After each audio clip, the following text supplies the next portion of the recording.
کله چې کابل د تحریک لخوا محاصره شو، دوی ته امر وشو چې د کابل د نیولو لپاره باید سنجیده تدابیر ونیول شي، او مخکې د کابل له نیولو ځینې نور مهم مسایل دي چې حل کېدل یې اړین دي او په هکله یې ګټورې او پراخې خبرې پکار دي. زموږ د افغانستان میشن ډېرې برخې درلودې او هرې برخې باندې یوې ډلې کار کوو. یوې ډلې د بلې ډلې په چارو کې کار نه درلود او نه ورته د حق ورکول کېده، ځکه خو هرې ډلې په خپل کار او مسؤلیتونو فوکس کاوه. دا یوه ستره پروژه وه، باید چې په ډېرو برخو ویشل شوې وای.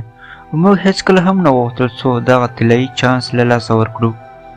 موږ د دې ورځې لپاره بې شمېره قربانۍ ورکړې وې، پیسې مو لګولې وې او د ټولې نړۍ ملامتیا مو پر ځان منلې وه، خو خپل هدف یعنې افغانستان مو له لاسه نه ورکوو.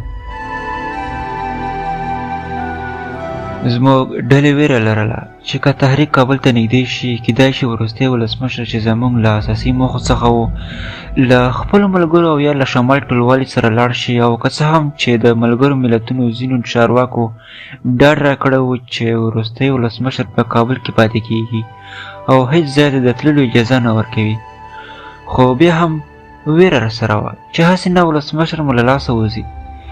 بله ویره مو دا هم وه چې که کابل کې د قدرت خلا رامنځته شي، کیدای شي ولسمشر په خپل سر یا هم د ځینو ملګرو په مرسته له یادې ادارې ووځي او چېرته پټ شي.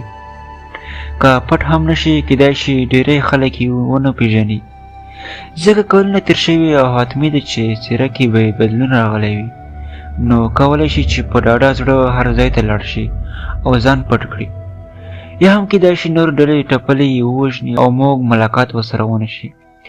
دا زموږ د ستونزو یوازې یوه برخه وه، داسې نورې ګڼې ستونزې زموږ مخکې پرتې وې، خو موږ دا ځل نه غوښتل چې دغه طلایي چانس له لاسه ورکړو. نه هرې ستونزې سره مقابلې ته تیار وو او ګواښ مو پر ځان منلی و. ما له خپلو پخوانیو اړیکو په استفادې یوه طرحه جوړه کړه چې په عملي کولو سره به یې ولسمشر پر خپل ځای پاتې کیږي. چېرته چې دی دی همالته به وي. طرحه مې خپلو همکارانو ته واوروله، د ټولو پرې هوکړه راغله. طرحه داسې وه چې له وروستي ولسمشر سره به سیاست کوو او په ډیپلوماتیکه ژبه ورسره خبرې کوو. درې ډلې به ورلیږو او بېلابېلې ژمنې به ورسره کوي، څو همالته د ملګرو ملتونو په دفتر کې د پاتې کېدو انګېزه ورکړي.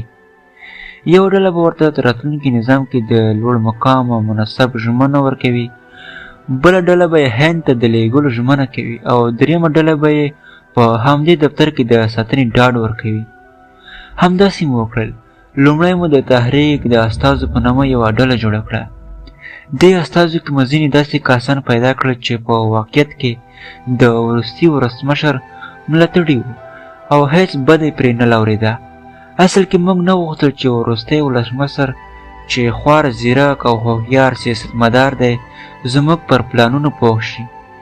د همدې لپاره مو په تحریک کې د ده رښتیني مینهوال را پیدا کړل. دوی مو داسې تنظیم کړل چې په خپله دوی هم نه پوهېدل چې زموږ موخه څه ده او موږ څوک یو، ولې له وروستي ولسمشر سره مرسته کوو. دوی ته مو پیسې او نور امکانات ورکړل او رسما مو کابل ته ولېږل، څو وروستي ولسمشر ته ډاډ ورکړي چې که طالبانو کابل ونیوه نو هیڅ اندېښنه دې ونه کړي، که د منصب او مقام غوښتنه کوي وبه منل شي، او که نه یې غواړي نو یوازې به د یو سلاکار په توګه په حکومتولۍ کې له دوی سره مرسته کوي. د تحریک په دغه ډله کې هم زموږ د ادارې یو کس موجود و چې د دې ډلې مشري هم ور په غاړه وه. لومړی مو دوی کابل ته ولیږل. په دې لړ کې چې کله زموږ لومړۍ ډله کابل ته لاړه، ما د دویمې ډلې پر جوړولو کار پیل کړ. دا چې زه له مجاهدینو سره له پخوا بلد وم، نو له دوی نه مې هم یوه ډله جوړه کړه. دا جرګګۍ مو د شمال ټولوالي له مجاهدینو جوړه کړه، ځکه د کابل حکومت له دوی سره و. ولسمشر هم کولی شوی چې پر دې ډلې څه نه څه باور وکړي.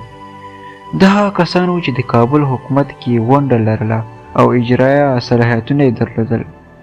دوی ته مو داسې پلان جوړ کړ چې وروستی ولسمشر پر دې قانع کړي چې مجاهدین به یې تر پایه ساتنه کوي او هیچا ته به اجازه ورنه کړي چې د ملګرو ملتونو دفتر ته دننه شي او ولسمشر ته زیان ورسوي. دوی ته مو دا هم وویل چې که نظام د طالبانو لاس ته ولوېد نو بیا به یې هم یوازې نه پرېږدي او هندوستان ته به یې په بیولو کې مرسته کوي څو له خپلې کورنۍ سره یو ځای شي.